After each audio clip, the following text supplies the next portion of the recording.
ஆனால் மரண நேரத்தில் எதுவும் எனக்கு பயன் தரவில்லையே.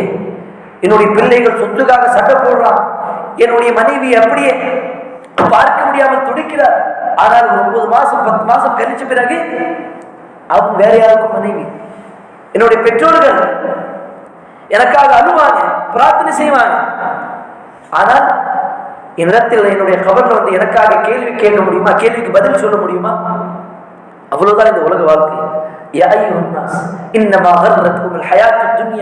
இந்த உலக வாழ்க்கை உங்களை ஏமாற்றி விட வேண்டாம் மனிதர்களே.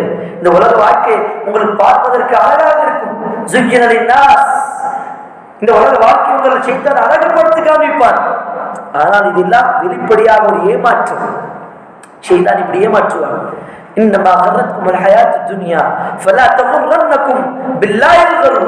அல்லாஹ்வின் விஷயத்தில் மிகப்பெரிய ஏமாற்றக்கூடியவன் அந்த ஷைத்தான். உங்களை ஏமாற்றிவிட வேண்டாம்.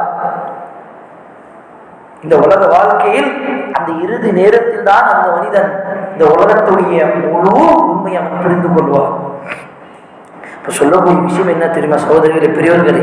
இதற்கு பிறகாவது நாம் சிறிது நேரம் பள்ளிவாசல் உட்கார்ந்து தனிமையில் உட்கார்ந்து அல்லாஹ்வை நினைவு கூர்ந்து ஒரு தௌபா செய்து இந்த உலக வாழ்க்கையை விட்டு விட்டு எவ்வளவு முடியுமோ அவ்வளவு அல்லாஹ்வுடைய பாதையில் அல்லாஹ்வுடைய மார்க்கத்திற்காக நாங்கள் சிறிது நேரம் ஒதுக்கி வச்சு தொழுவக்கூடிய, இபாதத்து செய்யக்கூடிய, ரசூலுல்லாஹ்வை பின்பற்றக்கூடிய சிறிய சிறிய விஷயங்களை நாங்கள் கடைபிடிக்க ஆரம்பித்தால், முயற்சி செய்தால் போதும்.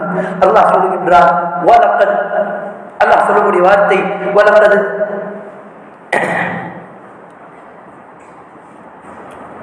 சூரத்துல் அன்கபூத்ல வரக்கூடிய வசனம். அல்லாஹ் சொல்லுகின்றான், யார் எங்களுடைய பாதையில் முயற்சி செய்கிறார்களோ அவர்களுக்கு நாங்கள் எங்களுடைய பாதைகளை இலகுவாக்குவோம், லேசாக்குவோம். இன்னொரு வசனத்தில் அல்லாஹ் கூறுகின்றான், யார் நல்லதை செய்கிறாங்களோ அவங்களுடைய நல்லதை இந்த பாதையை நாங்கள் லேசாக்குவோம். அப்ப அல்லாஹ் நம்மளுடைய பாதையை லேசாக்க வேண்டும் என்று சொன்னால் நாங்கள் ஒருபடி நல்லதின் பக்கம் எடுத்து வைக்க வேண்டும். அதற்கு பிறகு இன்ஷா அல்லாஹ் அல்லாஹ் நம்முடைய வாழ்க்கையில் ஒரு புது மாற்றத்தை கொடுப்பார்.